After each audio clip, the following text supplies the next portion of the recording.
Welcome to Insight, produced in partnership with Lakeland Public Television, serving north central Minnesota. Today we are chatting with Andrea Ohnstad, Executive Director of Boys and Girls Club of Bemidji Area. Andrea has generously agreed to share some of her experience with us. I'd like to thank you, Andrea, for joining us today. Thank you, and for the invitation.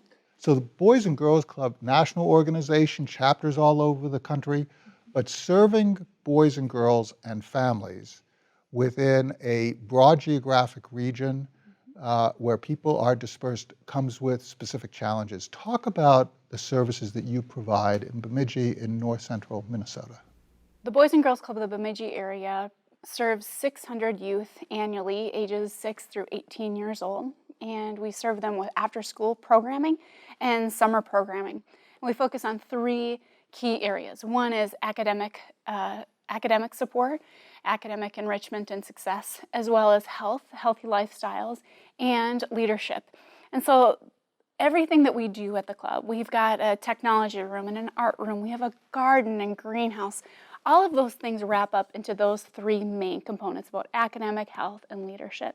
And the way that we serve our kids is providing this year-round programming experience.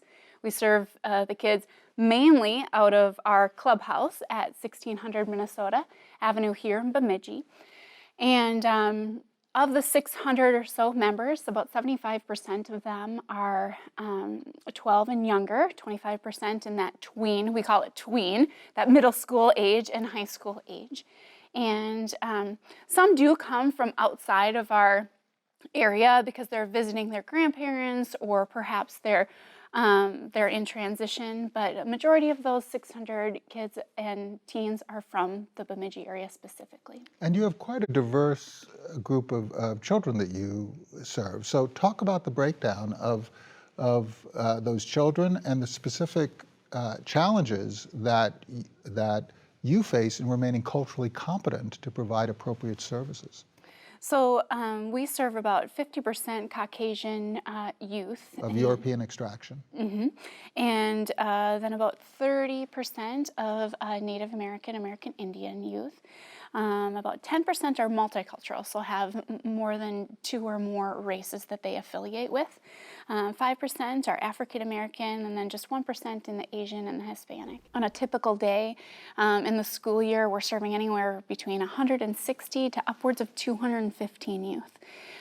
With structured programming. So they come from school, we give them a little bit of time to kind of like get their wiggles out, and then we feed them. That's an important component. Over 50% of the youth that we serve come from families in poverty. And so that healthy, nutritious snack is very important to them in being active at the club and being participating, and also just for their health and wellness. Understanding the experience of the youth that you serve, of the children that you serve, mm-hmm. and being able to provide the services that they need so mm-hmm. that they can then have a good experience is very important. In a sense, you also function as an extension of various services, but now provided through a nonprofit on a volunteer basis. Mm-hmm. So the first being nutrition. We know that kids can do better in school academically when they are not worried and if they have food insecurities. And so feeding them a healthy snack, and also some of that healthy snack comes directly from our garden and greenhouse. So our kids are getting the opportunity to actually from seed plant lettuce and tomatoes and potatoes and kale and all kinds of vegetables. So they're getting to actually see the fruits and vegetables of their labor and eating that. And we actually, there's been many, many kids that have come to the club that have said they are now eating tomatoes. They never did before, either because their family can't afford fresh produce because it is a little more expensive, or they just they somehow don't have that access, or it's not ingrained in their family structure of eating healthy. And indeed, you were front page news on the Bemidji Pioneer. Yes, just yesterday. With your vegetable gardens. Yes. And there must be a lot of pride associated with eating the food that you have grown. Yes, and the kids are they're doing this, and so we do have a couple of staff that are helping that bring this knowledge and expertise from the University of Minnesota Extension, and we have some funders that are wholly sold on the fact that, I mean, our kids are fighting an epidemic around obesity, childhood obesity, as well as the fact that we're becoming more sedentary, all of this technology. And so we want to provide this opportunity to get outside, get in the outdoors, realize that our food isn't just coming from major fast food restaurant chains, that they can grow food and enjoy whole produce. And actually, one of our assistant directors just shared with me a story of one of our club members that was struggling behaviorally, and had a lot of issues with a lot of issues in school, and some of those school issues were rippling to the club, and so she brought him out to our garden area saying, hey, we just need to take a little bit of break from the stimuli that's happening in the club, because the club is a very vibrant and active and fun place to be, but sometimes it can be a little oversensory for some of our kids that have those struggles. And so she brought him out to the greenhouse with just a couple other kids. And I tell you what, his behavior, his attitude, he just was able to calm. He had one thing to focus on, and over the course of just a few minutes, his behavior changed wholly. His experience at the club has been different since then, so that we know how to serve them. We have about 60 one-on-one mentoring relationships that are going on. We're serving 600, but we've identified 10% of our kids that are really in the most crisis, need the most help, maybe don't have the family or the financial or the support network that we all would wish for.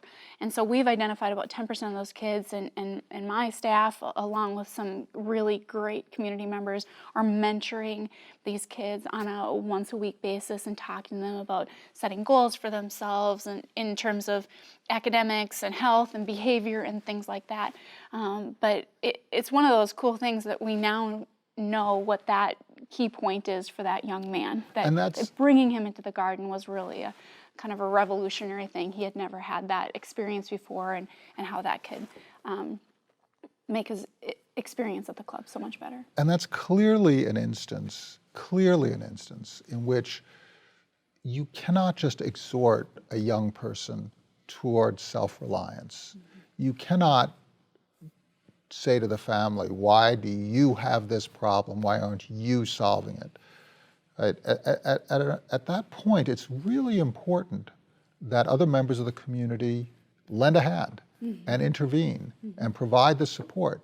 How are you funded so that you can provide your programs? Let's talk about that, because that's on the forefront of my mind almost every day.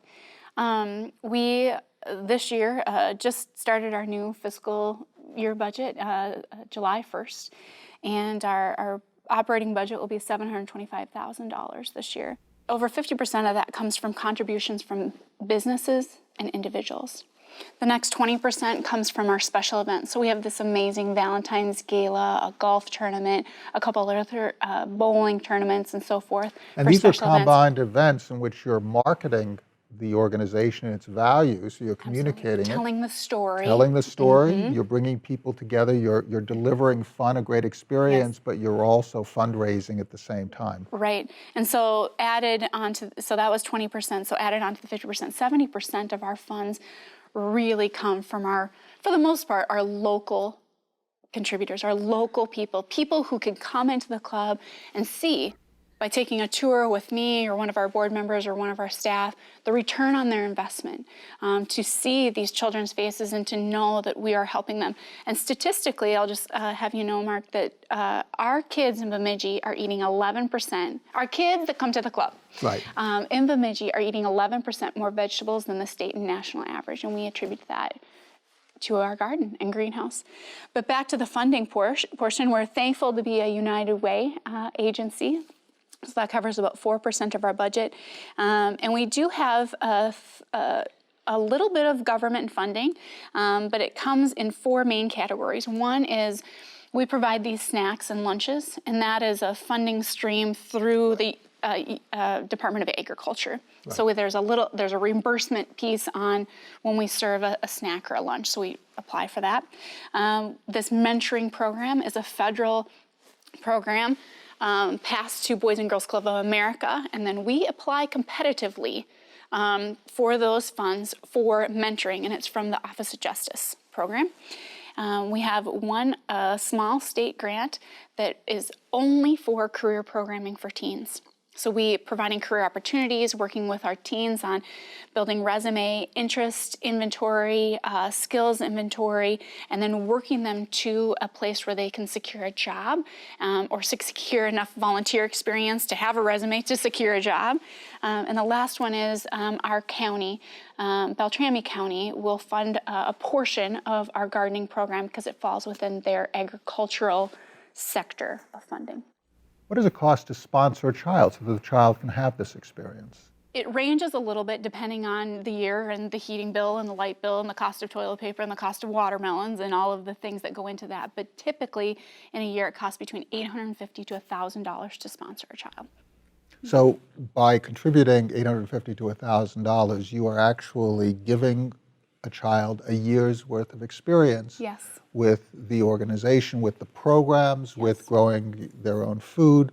You're giving them nutrition, you're giving them enrichment programs, you're giving them tutorial services. You have 10% of your children who are getting individualized counseling and added support. You're really changing the lives of children who cannot themselves change their lives and whose family need a helping hand. That is our mission, is to inspire and enable all young people, especially those that need us most. Well, Andrea Ohnstad, thank you so much for sharing your experience at Boys and Girls Club of Bemidji Area. And thank you so much for your insights.